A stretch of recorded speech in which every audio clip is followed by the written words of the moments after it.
Welcome to History 354. Today's lesson will hone in on Sino-American rapprochement. Before getting into that, I have a couple of questions that should guide your reading of Chapter 23 for this week, shown on this slide. Foremost among them is the top one, and that is to identify concrete areas of improving relations between China and the United States in this period. And then I also want you to identify two fundamental, seemingly irreconcilable differences between the two countries. They could be political, ideological, economic, whatever. If that question sounds daunting, hopefully this lecture will help you manage it and put an answer to those questions into view. A second point that I think speaks to the value of today's lecture is, given the recent trade war and war of words between Washington and Beijing about the coronavirus, I think it will be especially valuable to re-examine the renewal of Sino-American ties, known as rapprochement, kind of meaning a reconciliation after a long period of hostility and a complete absence of engagement between the two powers. Prior to that, for almost 2 decades, the U.S. and China had virtually no relations. The U.S. refused to recognize Beijing as a legitimate government after the founding of the People's Republic, and trade, residence, those things weren't happening as well. Both the United States and China barred their citizens from visiting each other's countries. The only Americans to visit the People's Republic of China in the 1950s and 1960s did so through international organizations such as Christian churches or the Red Cross. And the only Chinese to come to the US from the mainland did so as defectors and refugees who had fled the country through Hong Kong. Mao's decision to lean to one side, meaning favoring the Soviets in the Cold War, was cemented by Chinese volunteers in the Korean War.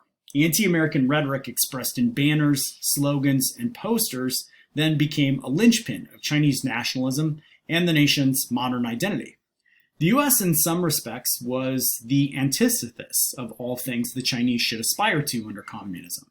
It was individualistic, it was wasteful, it was considered to be, from news and events, violent, criminal, and racist, and it was also domineering over people in Asia and Africa, other third world countries like China.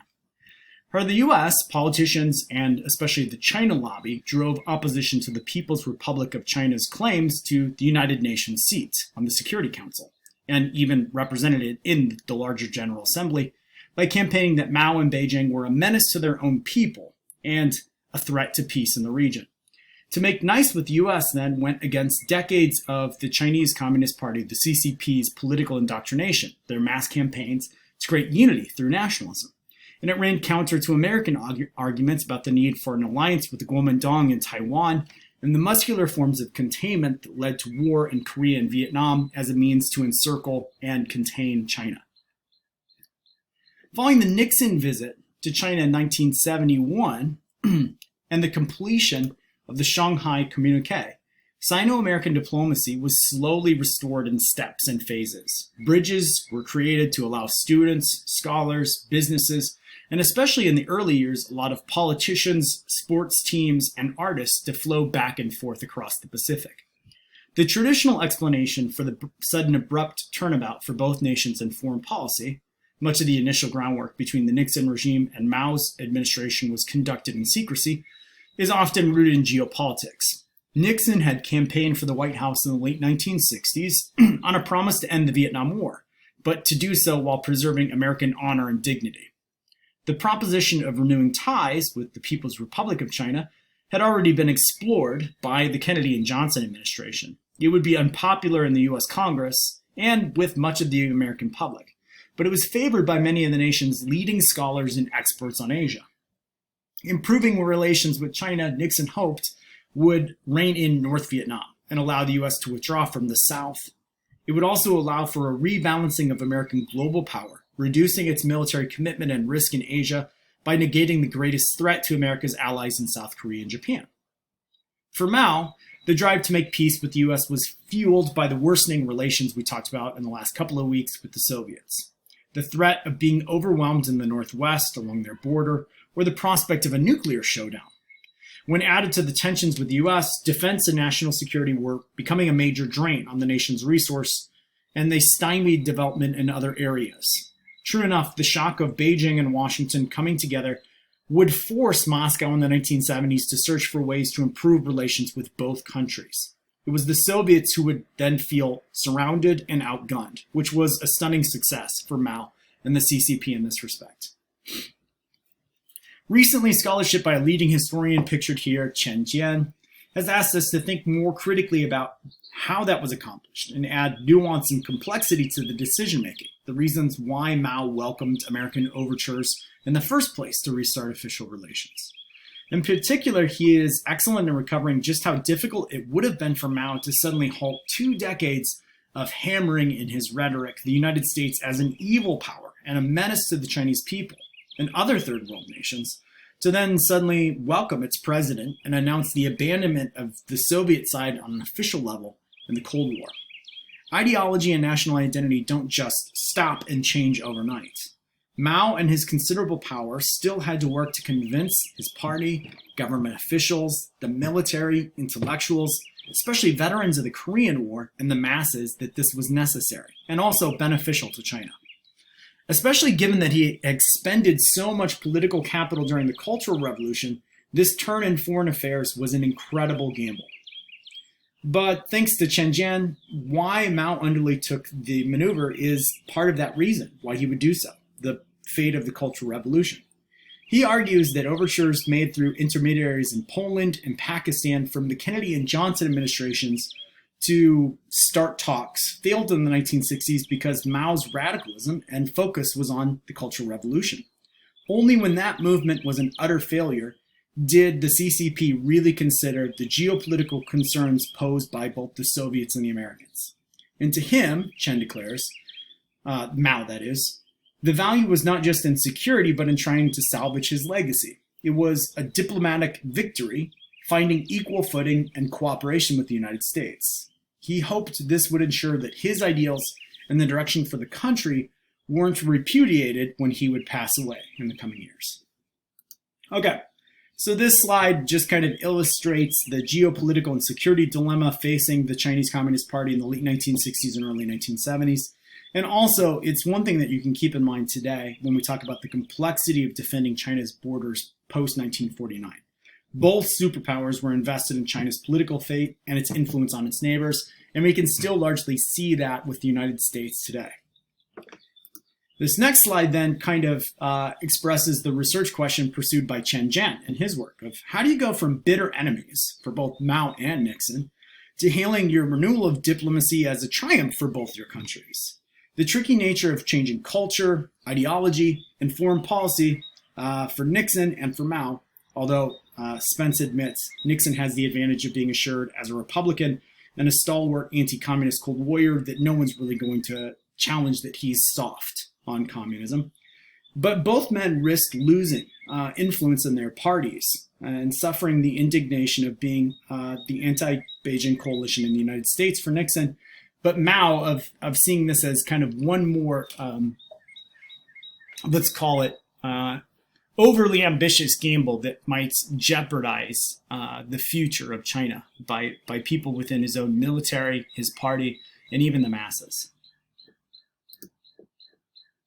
The unfolding of this shift, in most tellings then, starts with Nixon's inaugural address in 1969, which evidenced a subtle shift in tone and rhetoric from the White House.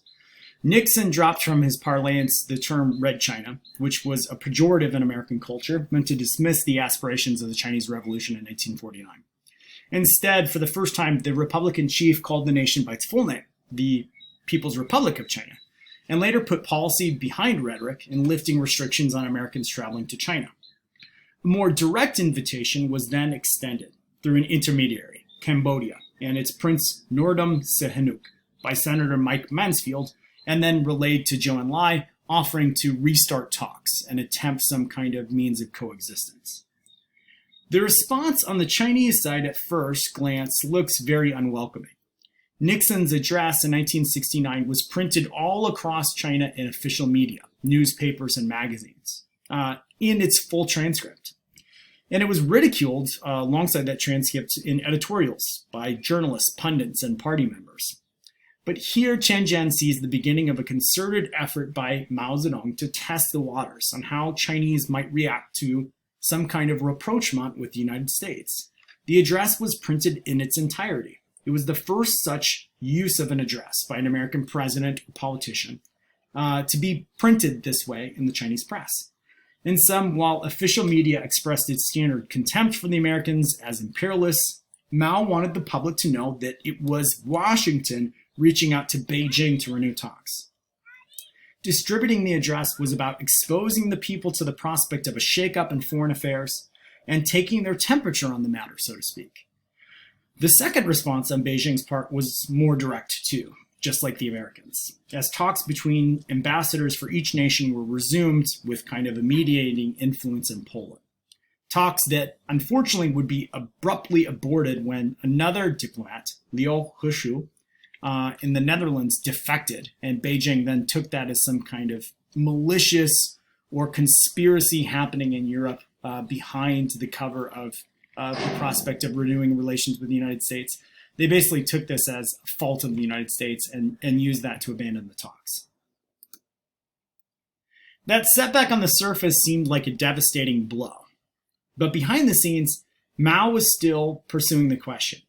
He would charge 4 leading generals, pictured here in the PLA, the People's Liberation Army, to consider the nation's ongoing security dilemma and theorize ways and scenarios of negating the Soviets' superior firepower and military along its borders.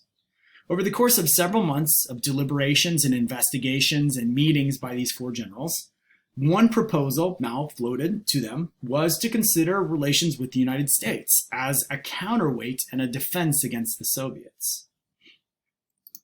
Amongst the generals within the PLA, the idea would gain a lot of traction following a flare-up in 1969 in August, a skirmish between Soviet and Chinese troops in Xinjiang that decimated Chinese military forces. In the aftermath, Mao then pitched the idea of an American counterweight as an idea drawn from the classical Chinese heritage of diplomacy, saying to the generals group, "Didn't our ancestors counsel negotiating with faraway countries while fighting with those that are near?" In this way, the PLA was brought on board first with the idea of resuming relations with the United States. Conversely, this idea was also still undermined by history as well. The Qing Empire had thought much the same of the United States in the 19th and 20th centuries as a faraway power that it could use against the more near projections of power from the British, the Japanese, and the Russians. But had been constantly frustrated by how the Americans often exploited China's vulnerability rather than act as an ally. The urgency, though, of finding defense against the Soviets forced the Chinese side to make overtures to restart talks, this time leaning on a lot of friendly nations developed by Zhou Enlai in the 1950s and 1960s. Chinese diplomats in Pakistan and Romania sought out their American counterparts, and then finally in Yugoslavia, at an Eastern European fashion show of all places, the two sides were able to successfully express that both wanted talks to resume, to resolve their differences. At this official level, though, the two sides were dogged by an implacable issue, Taiwan. Following the Korean War, the United States had signed a security treaty with Taiwan and the Kuomintang, committing the U.S. to defend the Republic of China if ever attacked by forces from the mainland. Mao twice tested the American resolve and commitment to this treaty in 1954 and 1958, and found that as in Korea and Vietnam, the American promise would be backed by force. Beijing refused to renounce the use of force to liberate Taiwan and its territorial claims to Taiwan as part of China. And neither regime, in Beijing or Taipei, renounced its claim to be the one true rightful government of all of China, even though Taipei enjoyed the spot reserved for China's government on the United Nations Security Council, thanks to U.S. support. For both parties, Washington and Beijing, resolving Taiwan was seen as a prerequisite for anything else, exchanging diplomats, opening trade, removing restrictions on travel. And it was that mode of thinking that the big irresolvable difference between the two must be taken care of before headway was made on anything else that became and still was an incredible obstacle to restarting relations. Okay, I'm going to stop here. I will be able to finish this lecture in part 2, and we'll pick up on finishing this talk on Sino-American rapprochement.